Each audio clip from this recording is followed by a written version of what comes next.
¿Alguien sabe cómo se llama la lección del día de hoy y qué personaje vamos a estudiar? La lección del día de hoy se llama Cooperar con la verdad. Y vamos a estudiar un personaje bastante interesante y también muy conocido. Vamos a estudiar un rey. Y yo creo que desde que les digo que vamos a estudiar un rey, ya algunos pueden darse la idea. Los que ya conocen el libro, pues ya saben, ¿verdad? Los que llevan la secuencia de estudio, pues van a saber. ¿Alguien sabe de qué rey vamos a hablar el día de hoy? Por ahí ya lo dijeron. ¿Qué rey? El rey David, ¿verdad? Un personaje bastante conocido, con un contenido pues muy interesante, ¿verdad? Pero esta lección va a estar un poco amplia, por decirlo de alguna manera, pero también muy interesante. El día de hoy vamos a estudiar al rey David, pero a lo largo de una lección se va a dividir desde tres perspectivas diferentes, o lo vamos a abordar desde tres perspectivas. El día de hoy lo vamos a poder ver a través de su perspectiva como un guerrero. Sabemos que podemos decir muchas cosas o muchas características acerca del rey David, desde, no sé, que era un poeta, lo podríamos abordar desde la perspectiva de poeta. ¿Qué más? ¿Qué más se les ocurre? Las características del rey David. ¿Perdón? Cantaba, intérprete. ¿Qué más? Eso va enfocado como que a las artes, ¿no? Componía. Algunos historiadores sugieren que también tenía ciertas toques de pintor, porque, o sea, no digo que se le gustaba mucho, se dedicaba, pero sí, tal vez tenía algunos bocetos, algunas, como hobbies, ¿no? Es interesante. No solamente eso, era una persona también muy inteligente. ¿Qué más? Era muy devoto a su rey. Es una persona que de verdad, cuando fallaba, buscaba de inmediato la manera de poder regresar a la presencia del Señor. Pero es interesante porque también sabemos todos nosotros que como guerrero era una persona también muy interesante. O sea, si recordamos o nos vamos al libro de Samuel, si no mal recuerdo dónde está su historia, dicen que desde pequeño, aunque era pastor de ovejas, ¿qué hacía? Peleaba. ¿Contra quién peleaba? ¿Contra sus hermanos? Contra las fieras, ¿verdad? Peleaba contra leones, contra osos, tal vez hasta lobos o algún tipo de, no sé, coyotes que hubiera en esa zona. No soy tan familiarizado con la fauna endémica de esa zona, pero la Biblia sí dice por lo menos que menciona dos tipos de fieras, ¿no? Leones y osos. O sea, ya para hacerles frente a un oso, imagínense, quiere decir que tenía habilidades en el combate desde muy pequeño. Eso también quiere decir que era una persona, pues como se dice, ¿no? Entrenada en las artes del combate. Pero es muy interesante porque ahora lo vamos a poder como un soldado, no sé, en esta lección. Y nuestra lección dice algo muy interesante acerca de esto. Dice que la historia de David la veremos en tres partes, y en la del día de hoy, como les dije, la vamos a ver como un guerrero. Y aprenderemos que es difícil hacer algo solos. Ojo, aunque aquí en la introducción nos dice algo muy interesante, que a pesar que David era una persona hábil a la hora de pelear, tal vez como estratega también una persona muy inteligente, que se había batido en la guerra desde muy joven. ¿Se acuerdan cuando enfrentó a este filisteo, el enorme? Sí, ¿verdad?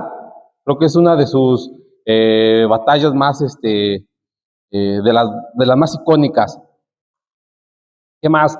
Era tan fuerte y tan hábil a la hora del combate, que no sé si recuerdan que en alguna ocasión él quería construir el templo a Dios. ¿Y qué le dice el Señor? Dice, no, pues tú no puedes. ¿Por qué? ¿En tus manos qué? Hay mucha sangre. O sea, imagínense cuántas personas habrá acabado David. En cuántas guerras, en cuántas peleas. Y pues, como les decía, es un personaje bastante interesante, ¿no? Verlo como guerrero. Veamos qué nos dice también aquí. Dice, en el contexto de nuestro servicio a Dios, esto es aún más que evidente. En 2 de Corintios 1, del 9 al 11, es un ejemplo paralelo al mencionado que en el texto clave de nuestra lección del día de hoy. Entonces, para esto, hermanos, les invito a que vayamos a Primera de Crónicas, Capítulo 11, verso del 10 al 19, vamos a leer esa porción. Cuando ya la tengan me dicen para que le demos inicio. ¿Ya la tienen, hermanos? Primera de Crónicas 11, del 10 al 19, y tiene un título muy interesante, como le dice, en esta ocasión lo vamos a ver como un guerrero, como un soldado, ¿verdad? Y dice aquí, los valientes de David. Es el tema en el capítulo 11, verso 10. Y dice de la siguiente manera, hermanos, me van siguiendo con la vista. Estos son los principales de los valientes que David tuvo, y los que le ayudaron en su reino con todo Israel, para hacerle rey sobre Israel, conforme a la palabra de Jehová. Y este es el número de los valientes que David tuvo. Jasobem, hijo de Jacmoni, caudillo de los 30, el cual blandió su lanza una vez contra 300, a los cuales mató. Tras de este estaba Eleazar, hijo de Dodo, Ahoita, el cual era de los 3 valientes. Y ahí pongan atención porque nos acaban de dar 2 cifras, ¿verdad? La primera es de 30 y aquí nos acaban de decir que otros 3, ¿verdad? Dice el versículo 13, este estuvo con David en Pasdamin. Estando allí juntos en batalla los filisteos, y había allí una parcela de la tierra llena de cebada, y huyendo el pueblo delante de los filisteos, se pusieron ellos en medio de la parcela y la defendieron, y vencieron a los filisteos, porque Jehová los favoreció con gran victoria. Y 3 de los 30 principales descendieron a la peña, a la peña a David, a la cueva del Adulam, estando el campamento de los filisteos en el valle de Refaim. David estaba entonces en la fortaleza, y había entonces guarnición de los filisteos en Belén.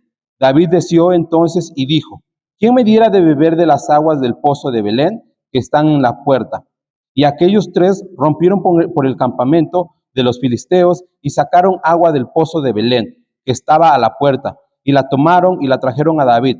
Mas él no la quiso beber, sino que la derramó para Jehová, y dijo: guárdeme mi Dios de hacer esto.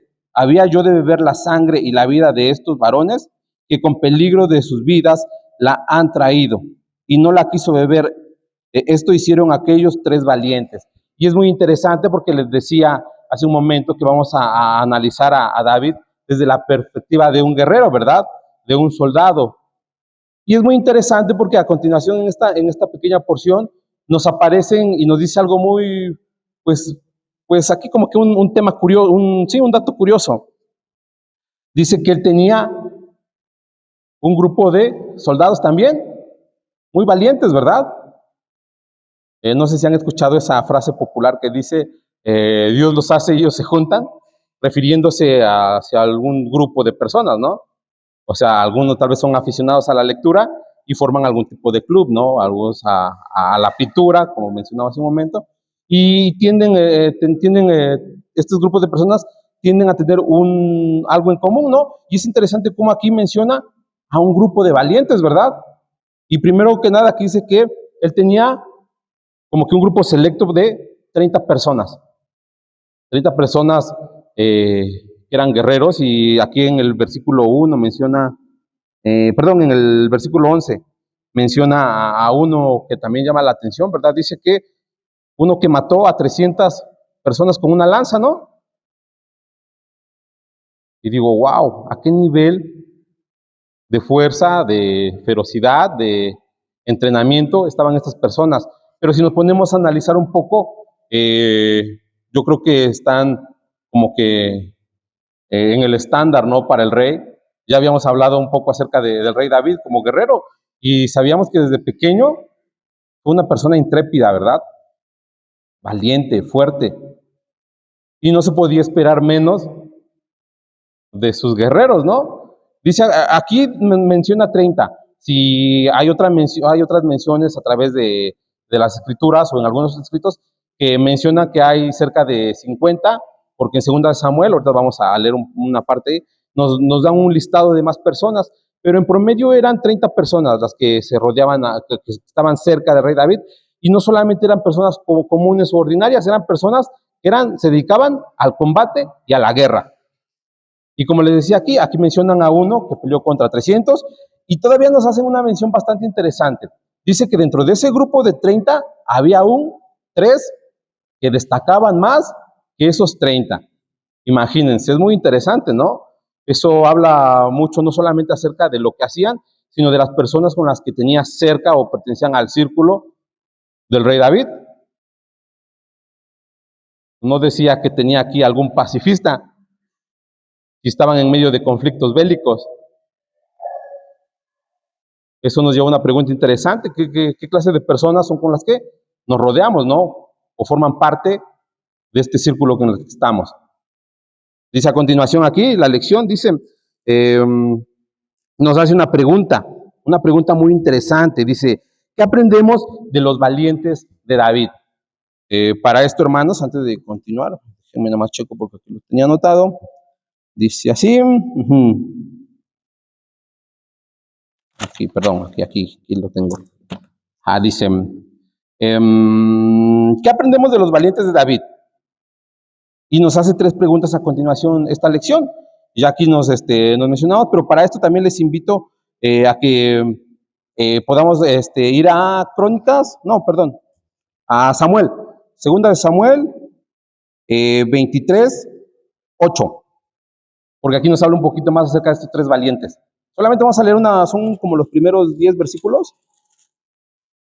Los voy a leer para que podamos ir apreciando y saber un poquito más, nada más rápidamente para que tengamos un poquito más de contexto de estos valientes. Dice, estos son los hombres valientes que tuvo David. José Basebet, el Tacmonita, principal de los capitanes. Este era Adino, el esnita, que mató a 800 hombres en una ocasión. Ojo, vean qué soldados, ¿no? Después de Eleazar, hijo de Dodo, Ahita, uno de los 3 valientes que estaba con David cuando desafiaron a los filisteos. Si ahí nos vamos al verso 10, dice, se levantó e hirió a los filisteos hasta que su mano se cansó y quedó pegada a su mano a la espada. Después de fue Sama, hijo de Age, Ararita, perdón. Los filisteos se habían reunido en Leí, donde había un pequeño terreno lleno de lentejas, y el pueblo había huido delante de los filisteos. Y estos son los 3 personajes que estábamos viendo. Y como lo habíamos dicho en esta porción, también refuerza lo que ya habíamos visto en la lección que vimos primero, ¿no? Eran guerreros espléndidos, ¿verdad? Pero nos dice algo aquí en nuestro libro, nos dice una pregunta interesante, nos dice, ¿qué aprendemos de estos guerreros? ¿A matar y ser sanguinarios? Yo creo que es un poco más profundo que eso, ¿no? Y nos da aquí 3, nos hace una pregunta general y nos da 3 puntos específicos. Dice la primera pregunta, ¿en qué le ayudaron? ¿En qué le ayudaron a David? ¿Recuerdan? En el verso 10 dice, estos son los principales de los valientes que David tuvo y los que le ayudaron en su reino, con todo Israel, para hacerle rey sobre Israel, conforme a la palabra de Jehová. Y es interesante porque no solamente le ayudaron a pelear guerras, ¿no? O estar en batalla, sino que dice que le ayudaron, ¿qué? En su reino. Le ayudaron a gobernar en todo Israel, para hacerle rey sobre Israel. Le ayudaron a llegar al trono, ¿qué más? Pero no lo hicieron de una manera, no sé, tal vez como rebeldes o anarquistas, sino que dice conforme a la palabra de Jehová. Y es interesante porque a pesar de ser guerreros, tenían conocimiento de qué? De los estatutos y mandamientos del Señor, ¿verdad? Y es muy interesante porque la pregunta dice, ¿en qué le ayudaron? Le ayudaron a gobernar, pero conforme a la palabra. Nos hace a continuación nos aparece otro inciso y otro punto. Y es lo que ya habíamos dicho, ¿conforme a qué? Conforme a la palabra. como les dije, no se sacaron o pusieron a rey a rey David porque les caía bien o porque era tal vez mejor guerrero que ellos, y pues bueno, como ya nos ha vencido, pues nos los vamos a unir y el que sea. Dice que fue conforme a la palabra. Y aquí nos hace otra pregunta, dice, ¿por qué vencieron en Pasdamín a los filisteos? ¿Recuerdan más adelante en el verso, ¿qué es? 13, este estuvo con David en Pasdamín, estando allí, juntos en batalla, los filisteos dice que venían tras el pueblo, y el pueblo venía huyendo, y ellos se pusieron aquí, dicen que, en un campo que, se pusieron en medio de la parcela, y la defendieron. Y el número de los filisteos lo superaba en gran manera, y dice que el pueblo venía huyendo, ya se imaginan, todos huyendo de su muerte, y estas personas llegan, se paran y pelean. Pero ¿qué dice la pregunta? ¿Y por qué los vencieron? Es interesante porque no fue porque, aquí no dice que fue porque eran excepcionales guerreros, y sí que lo eran. Aún con todo esto, eso no garantizaba que su victoria. A pesar de que, como leímos en Samuel, cuando dice que uno se peleó tanto y agarró tan fuerte su espada que su mano quedó pegada, ¿no? Me imagino que tuvo algún tipo de, no sé, calambre muscular o que le hizo que ya no pudiera ver. No les ha pasado que luego no puede mover su brazo porque pues ya el frío ya no nos deja mover, o la rodilla ya aquí nos duele para flexionarla. O sea, fue tanta la fuerza y tanto el tiempo que la sostuvo que después ya no podía, como pues yo me imagino que mover abrir su puño, ¿no? Y a pesar de todo eso, eso no garantizaba su victoria. Y de alguna manera ellos lo sabían, que no por ser lo mejor de los mejores iban a vencer, sino que la victoria, ¿a quién se las da? Dice, y vencieron a los filisteos porque Jehová favoreció con gran manera. Es interesante porque a pesar de ser fuertes guerreros, no confiaban en sus propias fuerzas, ¿verdad? ¿Les daba una gran ventaja? Sí. ¿Les garantizaba la victoria? Pues no, ¿verdad? Continuemos, hermanos. Dice a continuación, perdón. Porque Jehová les dio la victoria, los favoreció, ¿verdad? Dice a continuación, de 3 de los 30, en el verso 5, aprendemos lo siguiente.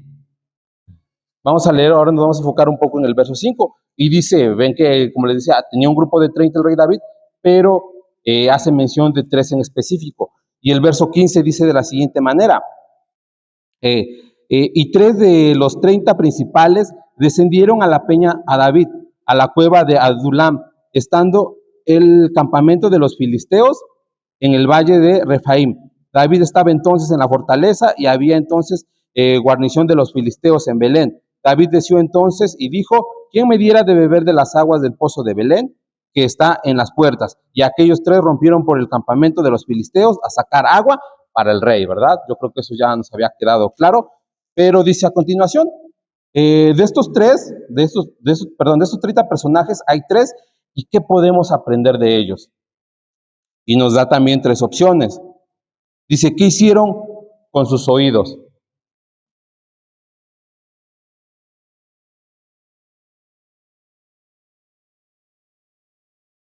¿Qué hicieron con sus oídos? ¿Estaban qué? Atentos. Atentos, hermanos, ¿eh? Estaban atentos. Y es muy interesante porque aquí nos dice que David les dijo, oigan, por favor, pues vayan a traerme agua, o ¿saben qué? Ustedes 3 bajen. No, él solamente fue como que no les ha pasado que, como dicen, se me está antojando un helado de, no sé, de fresa, ¿no? Se me antojó una agüita de Jamaica.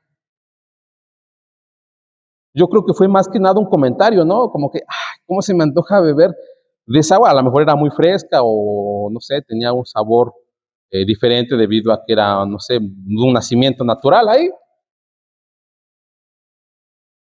Pero estas personas estaban, ¿qué? Siempre atentas, escuchando la voz de su rey. Y es interesante porque aquí nos dice, ¿qué hicieron con sus oídos? Los tenían despiertos o alertas, ¿no? Escuchaban con atención, prestaban atención al más mínimo detalle. Dice que en este caso a David hace un comentario y ellos van y lo toman como, no sé, tal vez como una orden o una petición. No, ¿quiere agua mi rey? Yo le daré agua. Inciso B dice aquí, ¿qué hicieron con sus vidas? Es interesante porque aquí nos dice que justamente en la entrada estaba ese pozo, en la entrada de la ciudad, pero que ahí había un campamento ¿qué? De los filisteos. Y es interesante porque cuando sitiaban a una ciudad, lo primero que hacían eran, pues como les dije, tratar de obtener las fuentes de alimentos y de suministros como el agua. Les trataban de cortar suministros del agua y de comida. ¿Para qué? Pues para que pusieran en una situación difícil a la ciudad cuando estaba sitiada. En este caso dice que había un campamento. Un campamento para sitiar a una ciudad no es de unas 10 o 20 personas, sino de un gran número para garantizar que no recuperen esas zonas, ¿verdad? Y es interesante cómo estas 3 personas van y se enfrentan a todo un regimiento de soldados filisteos. Entonces, ¿qué hicieron con su vida? Para ayudarnos un poquito más y quede más claro, creo que en el verso 19 dice, guárdeme mi Dios de hacer esto. Había yo de beber la sangre y la vida de estos varones que con peligro de sus vidas la han traído. Dice que pusieron, ¿qué? En riesgo sus propias vidas. ¿Qué hicieron con sus vidas? Las pusieron en riesgo. Hermanos, ¿ustedes podrían en riesgo sus vidas por algo como el agua? No, aquí mi rey traigo de la que traigo aquí en mi cinturón. De esta, dale, porque ¿cómo vamos a bajar ahí? Pudiera parecer algo, no sé, absurdo que si lo vemos de la forma que solamente es agua, ¿no? Pudiera parecer absurdo poner tu vida en riesgo solamente por un poco de agua, porque no creo que hayan podido traer más que unos cuantos recipientes con los que transportaban el agua. Eran como unas bolsitas, ¿no? O algún tipo de vasija que tal vez llevaban. Pudiéramos decir que eso fue tonto de su parte arriesgarse por estos guerreros, pero si lo analizamos desde el punto de qué estás dispuesto a hacer por tu rey, cuánta devoción, cuánto disciplina y cuánta disposición para un rey. Anteriormente un rey no era nada sin sus guerreros, ¿no? Sin personas que estuvieran dispuestas a morir por él. Es muy interesante porque también nos lleva una pregunta, pues interesante, ¿no? ¿Qué estamos nosotros dispuestos a hacer por nuestro rey? Obviamente nosotros no estamos en una batalla, ¿verdad? No una de esas, por lo menos, donde vamos a sacar lanzas, espadas y nos vamos a matar unos a otros. Pero sabemos que hay guerras y batallas, ¿verdad? La pregunta sería, ¿qué estamos dispuestos a hacer, no? Como estos valientes. Perdón. Dice inciso C, ¿para quién fue el esfuerzo? Tanto esfuerzo de estos guerreros, ¿para quién fue ofrecido o a quién se lo dieron todo este esfuerzo de poner atención, de estar siempre alertas, de exponer y arriesgar su vida? ¿A quién se lo dedicaron? Su rey, ¿no? De alguna manera puede ser que David, pero pasa algo interesante con David. Dice que David no toma el agua, sino que lo ofrece. Aquí la dice así, dice, y ofreció David, ofreció el agua a Jehová. Dice, no la voy a beber yo. Sí, de alguna manera podemos decir que fue para David, pero también podemos ver que su esfuerzo, todo lo que hicieron fue dedicado ¿a quién? A Jehová. Dice, derramó el agua a David y la ofreció. Y yo no podría tomar la vida de estos valientes, que sea para Jehová. Es muy interesante, ¿no? Hablar de estos guerreros intrépidos y valientes, no solamente como le decía, como guerreros, porque no su faceta o su vida de guerrero no solamente se enfocaba a matar o a empuñar una espada o una lanza e ir a la guerra, sino que había características, había cosas en ellos que pocos tenían. Había un grupo de 30 y dentro de esos 30 destacaban estos 3. En un grupo, tal vez no de 30, sino de más personas, ¿cómo destacamos nosotros? ¿Destacamos por encima de los demás? ¿Tenemos tal vez esas características o extras? Es interesante, ¿no? Cuestionarnos y analizar un poco estos 3 guerreros. Dice aquí, oyeron y actuaron. Estamos atentos o de repente, ¿qué pasó? Muy interesante, ¿verdad? Dice a continuación, perdón, a ver, manos, me permiso, aquí dice, lección, nos pone un pequeño párrafo y dice de la siguiente manera, es bueno repasar los hechos heroicos anotados en este capítulo.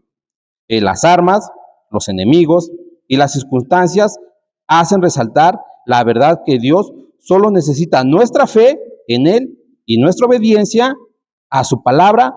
¿Para qué? Para darnos victoria. Es interesante. Dice que el Señor solamente necesita que nuestra fe, ¿qué? Nuestra obediencia para darnos victoria. Dice, ¿cuántas horas de oración son dedicadas para pedir que Dios mejore nuestras armas, reduzca nuestros enemigos y cambie las circunstancias? Nos hace una pregunta, ¿no? Algo interesante. Dice, ¿cuántas horas dedicamos de oración a Dios para pedirle qué? Mejore nuestras armas, reduzca nuestros enemigos, ¿qué más? Y cambie las circunstancias, o sea, para que nos dé la victoria. Hermanos, no sé, eso yo creo que nos atañe a todos de manera personal. Cada quien sabe cuántas horas dedicamos al día, a la semana, al mes. Nos hace otra pregunta. ¿Las contestará Dios? Todas estas oraciones y peticiones. Son como preguntas retóricas acá, ¿no? Nos hace cuestionarnos a nosotros mismos, ¿verdad? Dice a continuación, en vez de dudar de la efectividad de nuestras armas o preocuparnos de nuestros enemigos, los deseos de nuestros oídos, no Dios, de nuestros oídos, corazones que crean en su poder y qué, y vidas consagradas que cumplan su voluntad. Es interesante, porque a veces, como dice aquí la lección, a veces solamente pedimos, Señor, por favor, que me vaya bien, que mi negocio prospera, que, Señor, que sea más dedicado aquí en mi trabajo para que me vaya mejor. Señor, provéeme de una casa, provéeme de un vehículo, no sé. Pero ¿cuántas veces pedimos mejorar nosotros? Señor, para Él. Señor, por favor, manténme con un oído despierto para poder escucharte. Señor, por favor, dame el deseo de querer leer más tu palabra, de querer pasar más tiempo orando a ti, Señor. Señor, conviérteme en un mejor siervo, en un mejor soldado para ti. Dice a continuación, de los 3 valientes aprendemos que al escuchar los deseos de nuestro Señor, no debemos acobardarnos si las circunstancias parecen que adversas y los números no nos favorecen. Entreguemos al Señor y derramemos nuestras vidas en sacrificio vivo, santo, agradable a Dios. Y nos da una cita, Romanos 2:1. ¿Alguien se la sabe? ¿Así de memoria? Sí se la saben.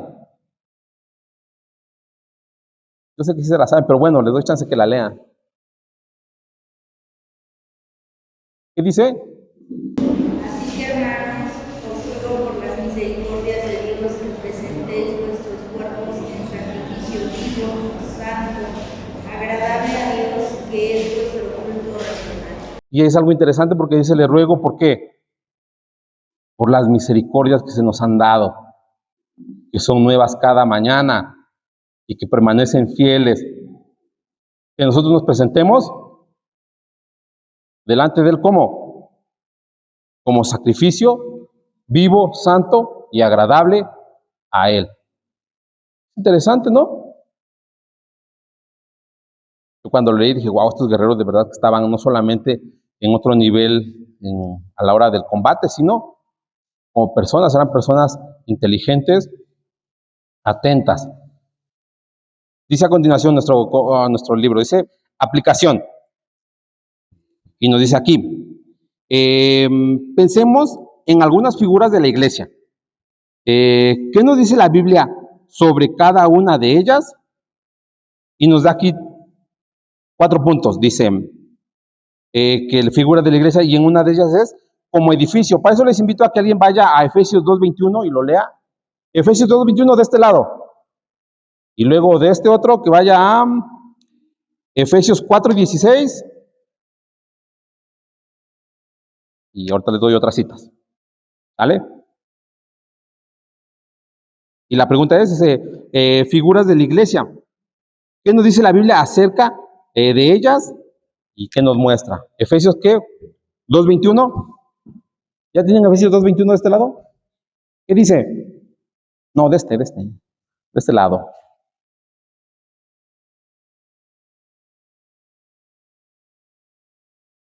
En quien todo el edificio bien coordinado va creciendo para ser un templo santo en el Señor. Dice que todo el edificio, ¿qué? Bien coordinado, ¿qué hace? Va creciendo. ¿Alguna vez han visto cómo construyen una casa? Yo no he dicho cómo construir un edificio porque no sé cómo construir un edificio, pero una casa cuenta como edificio. Y cuando lo construyen, no sé si han visto cómo van pegando los blocks o los ladrillos en una fila, una hilera, y va desde abajo una tras otra. Sí lo han visto, ¿no? ¿Alguna vez han visto que empiezan a construir de lado y se van así y luego ya van dándole la... ¿No, verdad? ¿Por qué? Porque pierde la secuencia de cómo debe ir la posición del ladrillo y porque no habría crecimiento, ¿no? Yo creo que a la mitad de eso se derrumbaría, no sé, la pared o el muro, ¿no?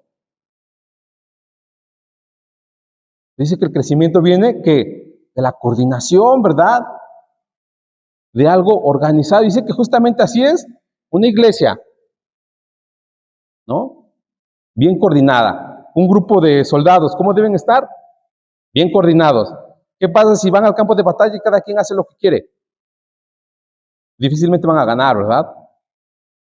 Es más, antes de que se den cuenta, van a estar emboscados y ahí llegó el grupo de soldados. Ahora nos dice aquí, número 2, como un cuerpo. En Efesios 4:16. De quien todo el cuerpo, bien concertado y unido entre sí, todas las coyunturas que se ayudan mutuamente según la actividad propia de cada miembro, recibe su crecimiento para ir edificándose en amor. Dice que un cuerpo bien concertado y, ¿qué más? Y unido. Interesante. ¿Se va a llegar a qué? Un cuerpo concertado y unido, ¿qué llega? En la parte donde dice en amor. ¿Verdad? Dice que un grupo, no se imaginan, no sé, un equipo de fútbol esos que juegan en grupos numerosos. Bueno, son 11, ya son. Que no se hagan caso entre, no, yo llevo el balón y como yo siento que no tiene el nivel que yo tengo, pues no le voy a pasar el balón. Y me la llevo y de aquí me topo el equipo contrario con 3 y me quitan el balón y ya hay una anotación. ¿Un equipo coordinado eso? No, ¿verdad?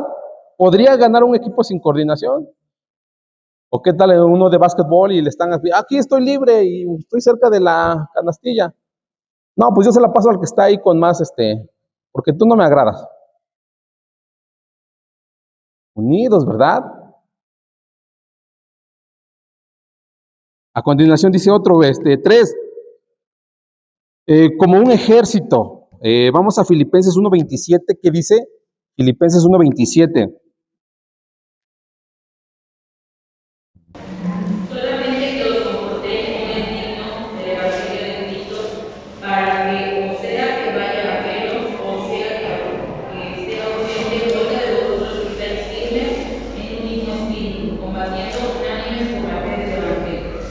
habla de un ejército, dice que estando firmes, ¿qué?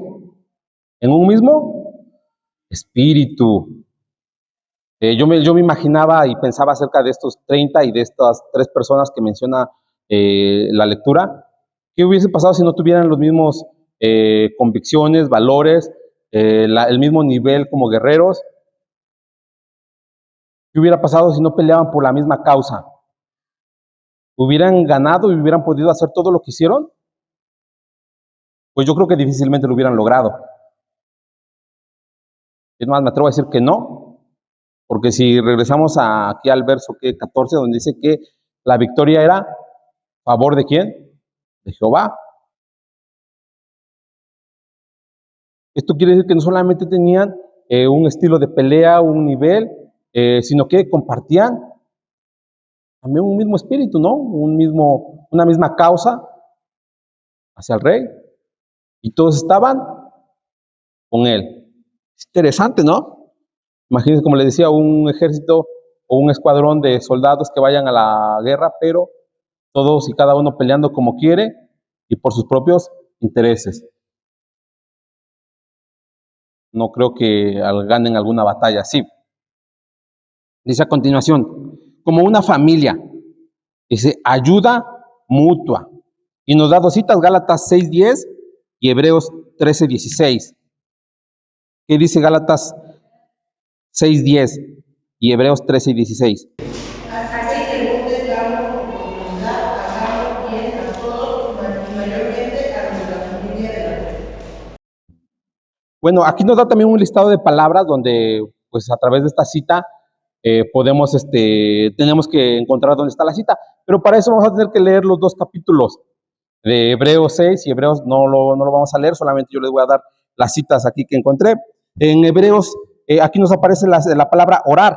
Y si vamos a Hebreos 13:18, dice algo interesante. Hebreos 13:18, es decir, léanlo para que no leamos todo el capítulo.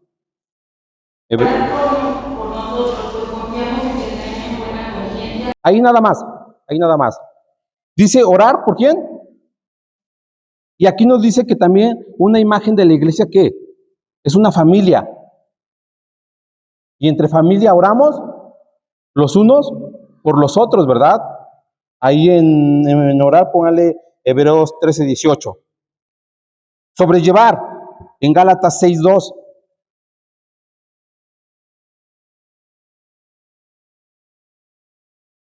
Sobrellevar los unos las cargas de los otros y cumplid así la ley. Ahí nada más. Sobrellevad unos las cargas de los otros. Someterse, en Gálatas 6:4, ahí adelantito. Así que cada uno someta a la prueba su propia obra. Ahí. Somete aprueba tu propia obra, lo que estás haciendo. Analízalo, piénsalo, para que no estés aquí tal vez comparándote con tu hermano. Yo me acuerdo que cuando era niño, luego, no, es que mamá, yo barrí el patio, pero mi hermano medio lo barrió porque no lo barrió como yo. No, tú analízate para no entrar en conflicto con tu familia. ¿En qué? Soportar Hebreos 13:22. Hebreos 13:22. Perdón, es un listado, vamos a ir un poquito rápido, ya casi acabamos, pero ya es la última parte donde vienen un poquito más de incisos. Os ruego, hermanos, que soportéis la palabra de exhortación, os he escrito brevemente. Ahí, soportar. Tenemos que aguantar. Sabemos que a estos guerreros yo creo que soportaron varias pruebas difíciles, ¿no? De estar en el combate, estar peleando, estar en lugares lejos, estar a veces en situación de desventaja y aún así soportaron. Amar, en Hebreos 13:1.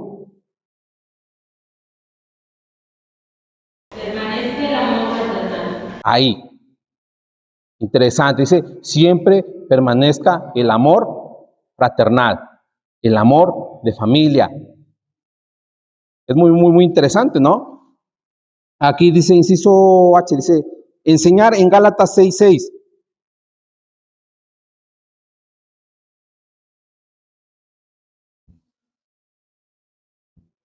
Gálatas 6:6.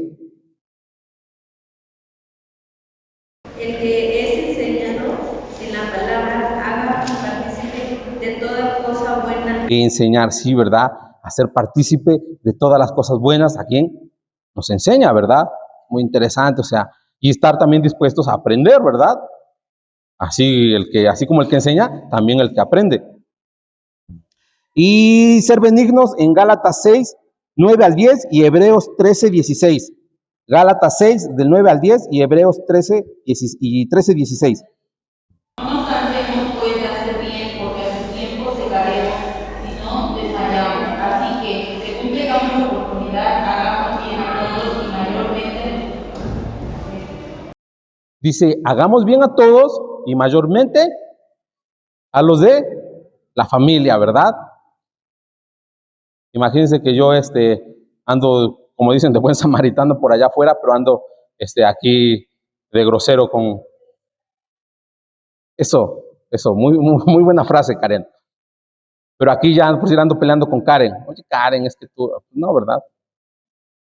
Eso no sería como que congruente.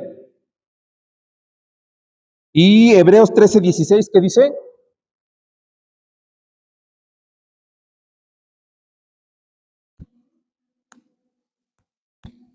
Hebreos 13, 16. De hacer bien y de la ayuda mutua no os olvidéis, porque de tales sacrificios se agrada a Dios. Ajá, ¿cómo? Nuevamente, por favor. Y de hacer bien. Ahí. Y de hacer bien, ahora sí. Y de la ayuda mutua. Y de la ayuda mutua. No os olvidéis. No se les olvide estarse ayudando mutuamente, porque de esas son las cosas que se agrada a Dios. Muy claro, ¿verdad? Eso yo creo que no hay mucho que discutir o decir. De las cosas buenas se agrada a Dios, y principalmente con los de la familia. ¿Ve? A continuación, eran varias, pero las vimos rápidamente. Dice 5, como casa de Dios, fortaleza. Nos hace aquí una analogía de una fortaleza. Para eso vamos a primera de Timoteo 3:15. Y también nos hace una pregunta. Dice, una fortaleza, dice, pero ¿cómo entiendes la frase casa de Dios? ¿Qué dice primera de Timoteo 3:15? Para que citarlo, sepas cómo debes conducirte en la casa de Dios, que es la iglesia de Dios viviente, columna y baluarte de la verdad. Sale, dice, primeramente, sepas conducirte en la casa de Dios, ¿verdad?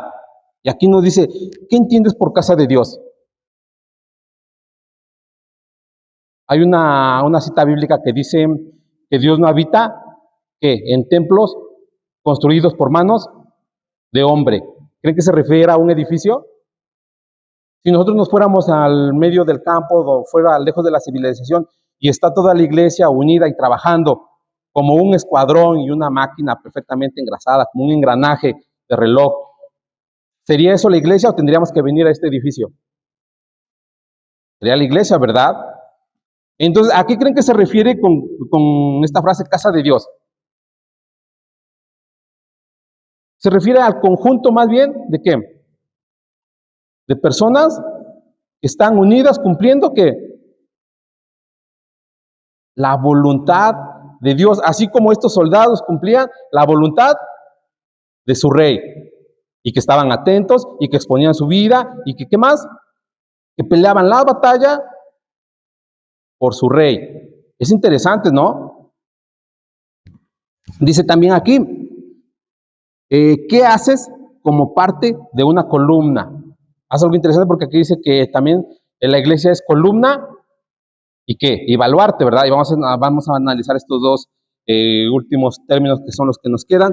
Dice, ¿qué pasa? O ¿qué haces como una columna? ¿Qué hace esa columna? Una sostiene. ¿Qué sostiene? El edificio entero, ¿no? Imagínense si no hay columnas, ¿qué pasaría? ¿O por qué no a las casas las construyen sin cimentaciones y sin columnas? Porque yo creo que a la menor movimiento de placas sísmicas o de vientos, yo creo que esa casa va para abajo. Es más, a mí me ha tocado ver casas que apenas están construyendo, ven que construyen la pared y luego ponen las columnas y el aire las tira. No sé si les ha tocado ver. O ven un movimiento así medio extraño. Ya después de que ponen la columna o construyen la columna, eso se quita. Otra cosa es que las columnas están así firmes, ¿no? ¿A poco han visto una columna así que se mueva? o que esté... ¿Han visto una columna así? No, ¿verdad? Están firmes, sostienen, dan fuerza. Es interesante también esto, ¿no? Y dice, ¿qué haces tú? O sea, ¿qué hacen? Porque nos dice, ¿qué haces como parte de una columna? Si eres una columna o más bien eres ahí un ladrillito que se rompió, de los que ponen a la mitad para rellenar un huequito. Obviamente sabemos que también tienen su función, no estamos... Pero es interesante porque la comparación que nos hacen es, o la analogía es una columna. Estar firmes. Estos soldados eran firmes a la hora de combatir. O cuando veían que venía el ejército, no, pues vámonos, ¿para qué me quedo si ya sé qué es lo que va a pasar? O decían, también corriendo se gana y tómala, se iban.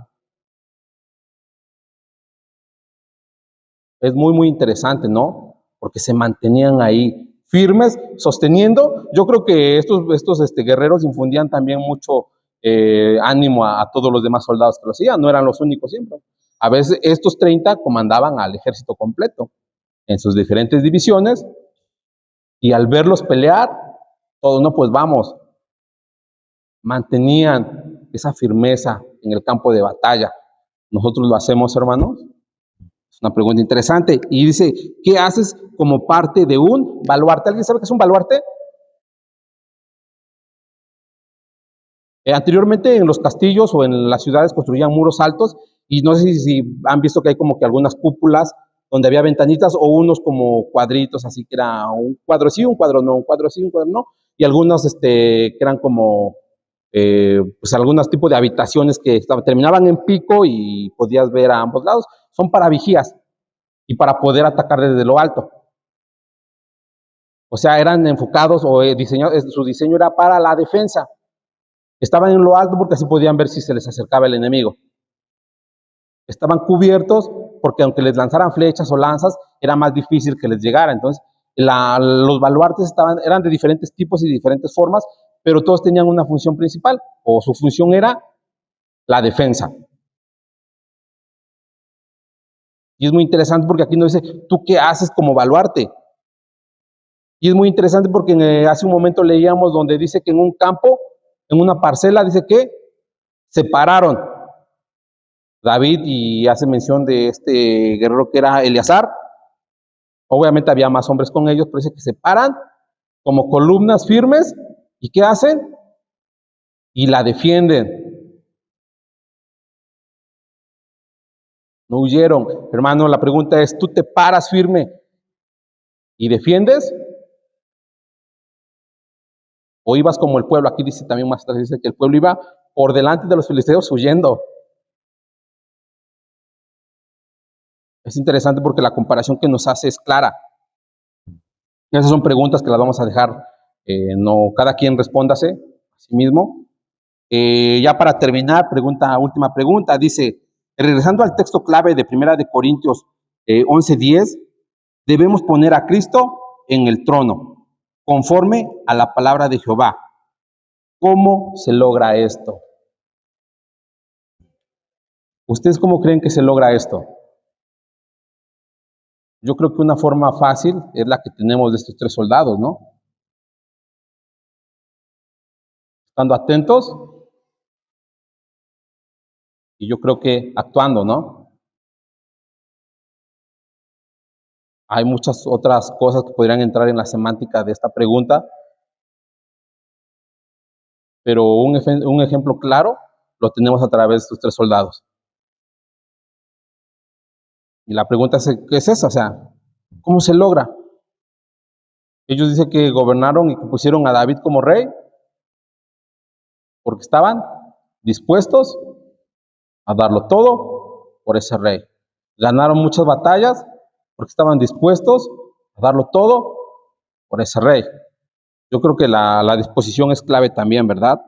En esta lección, a través de estos guerreros, es clara a la hora de poder actuar, no solamente como un miembro más de la iglesia, sino como un guerrero que se une a las filas, ¿no? Yo creo que la lección es clara, es muy interesante, es muy hermosa, y podemos ver este gran mensaje que vemos en la vida de David y de sus 30 valientes, y estos 3 en específico, desde una perspectiva como guerreros. Que el Señor bendiga su palabra, hermanos.